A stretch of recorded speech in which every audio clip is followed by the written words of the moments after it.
మామూలు పోయి రాదు.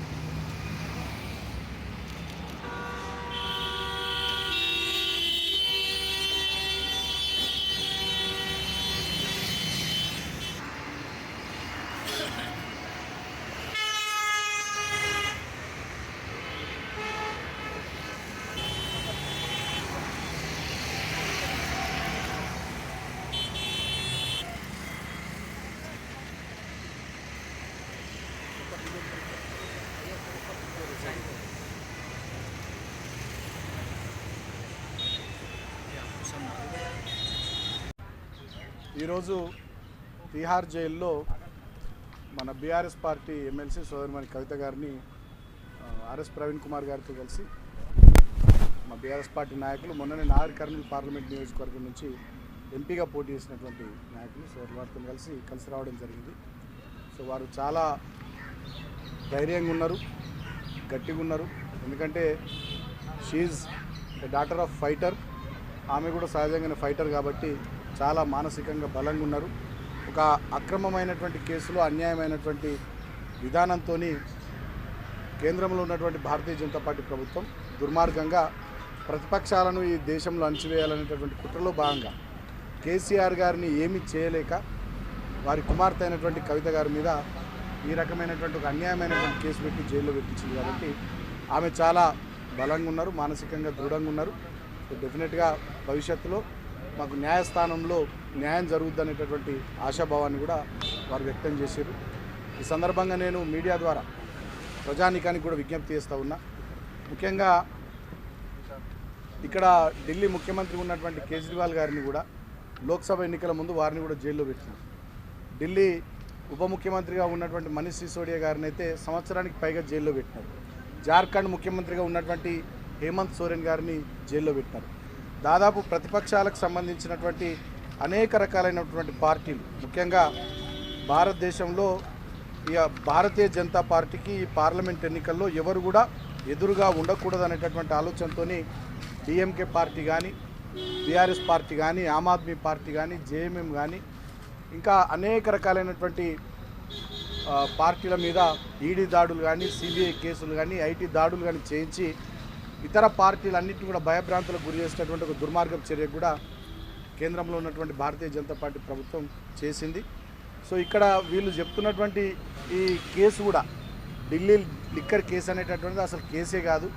ఇదొక పాలసీని కేసుగా చూపెట్టి ఇక్కడ ఆమ్ ఆద్మీ పార్టీని, అక్కడ బీఆర్ఎస్ పార్టీని తెలంగాణలో ఎన్నికల్లో దెబ్బకొట్టాలనేటటువంటి ఒక కుట్రపూరితమైనటువంటి ఆలోచనతో ఈ రకంగా వాళ్ళు చేయడం జరిగింది తప్ప అసలు దీంట్లో కేసే లేదు.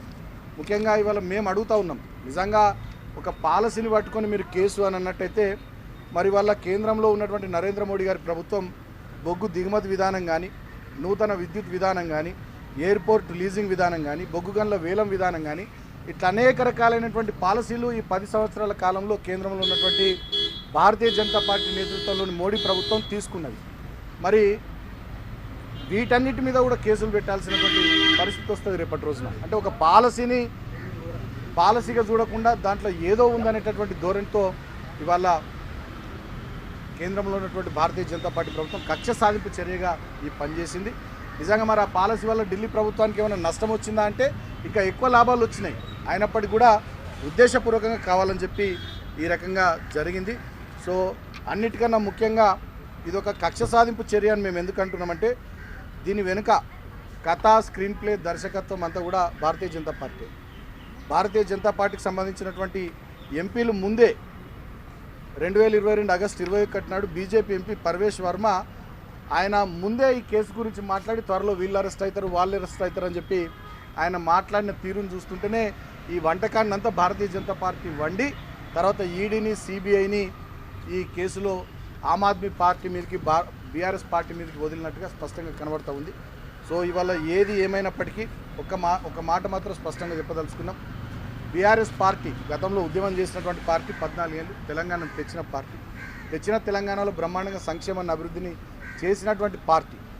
సో ఈ కేసులతోని ఇటువంటి వాటితోని కేసీఆర్ గారిని కానీ, మా పార్టీ నాయకత్వాన్ని కానీ బెదిరిస్తారనుకుంటే అది భారతీయ జనతా పార్టీకి భ్రమనే అవుతుంది తప్ప ఇంకేం కాదు. సో ఇవాళ మేము కవిత గారిని కలిసిన సందర్భంలో వారు కూడా చాలా గట్టిగా ఉన్నారు.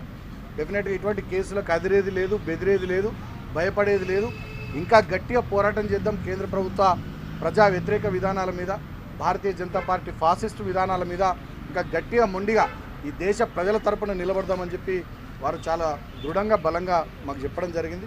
సో త్వరలోనే మేము అనుకుంటా ఉన్నాం. డెఫినెట్గా మేము లీగల్ ఫైట్ చేస్తూ ఉన్నాం. హైకోర్టును ఇప్పటికీ మేము ఆశ్రయించినాం.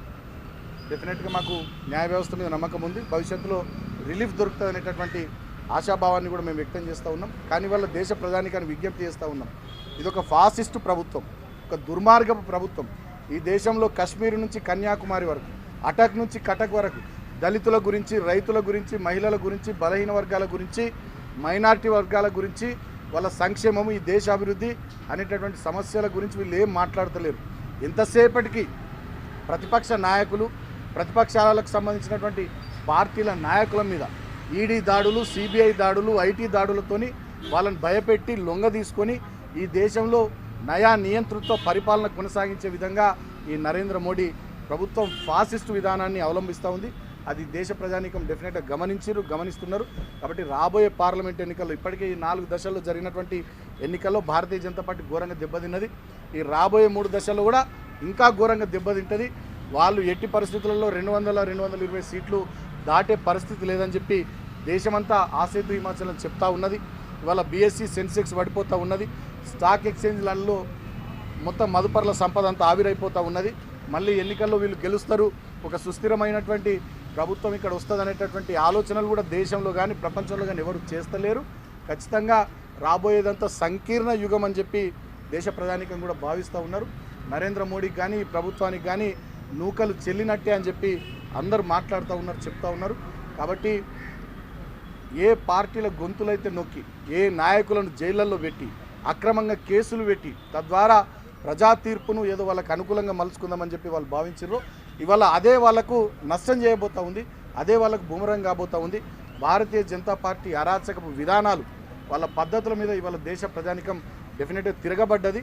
బ్రహ్మాండమైనటువంటి చారిత్రాత్మకమైనటువంటి తీర్పు పార్లమెంట్ ఎన్నికల్లో దేశ ప్రజానికం చెంపపెట్టు లాంటి తీర్పు ఇస్తారని చెప్పి ఈ సందర్భంగా నేను మీడియా ద్వారా భారతీయ జనతా పార్టీ నాయకులకు కూడా తెలియజేస్తూ దేశ ప్రధానికానికి విజ్ఞప్తి చేస్తూ ఉన్నా. ఖచ్చితంగా ఇటువంటి చర్యల్ని చేస్తున్నటువంటి భారతీయ జనతా పార్టీని ఖచ్చితంగా పక్కకు పెట్టాల్సినటువంటి అవసరం ఉంది. అంబేద్కర్ గారు ఇచ్చినటువంటి, బాబాసాహెబ్ ఇచ్చినటువంటి రాజ్యాంగం ప్రకారం నడవాల్సినటువంటి ఈ దేశంలో పార్లమెంటరీ డెమోక్రసీలో ఇవాళ ఒక ఆటోక్రటిక్ అప్రోచ్తోని, పేరుకే డెమోక్రసీ ఉంది కానీ ఒక ఆటోక్రటిక్ అప్రోచ్తో నడుస్తున్నటువంటి ఈ నయా ఫాసిస్ట్ విధానాలను మనమంతా ఎదురించాలని చెప్పి సందర్భంగా తెలియజేస్తూ బీఆర్ఎస్ పార్టీ రాబోయే రోజుల్లో definitely we will continue our fight. ప్రజల పక్షాన నిలబడతాం, ప్రజల కోసం నిలబడతాం. దానికోసం ఎన్ని కేసులనైనా, ఎంతటి నిర్బంధాన్నైనా భరిస్తూ ఖచ్చితంగా ప్రజల కోసం చివరిదాకా పోరాటం చేస్తామని చెప్పి సందర్భంగా నేను తెలియజేస్తూ మళ్ళొకసారి నేను చెప్తా ఉన్నా, మా కవిత గారు చాలా గట్టిగా ఉన్నారు. ఇలాంటి కేసులకు అదిరేది లేదు, బెదిరేది లేదు, భయపడేది లేదని చెప్పి చెప్తా ఉన్నారు. ఇటువంటి ఇంకెన్ని అక్రమ కేసులు కానీ నిర్బంధాలు కానీ ప్రయోగించినా బీఆర్ఎస్ పార్టీ నాయకులు ఇంకా మొండిగా పోరాటం చేస్తాం ప్రజల పక్షాన. ఈ సందేశం డెఫినెట్గా ప్రజలకు అందరికీ పోవాలని చెప్పి కూడా వారు మాట్లాడారు. సో ఇవాళ నేను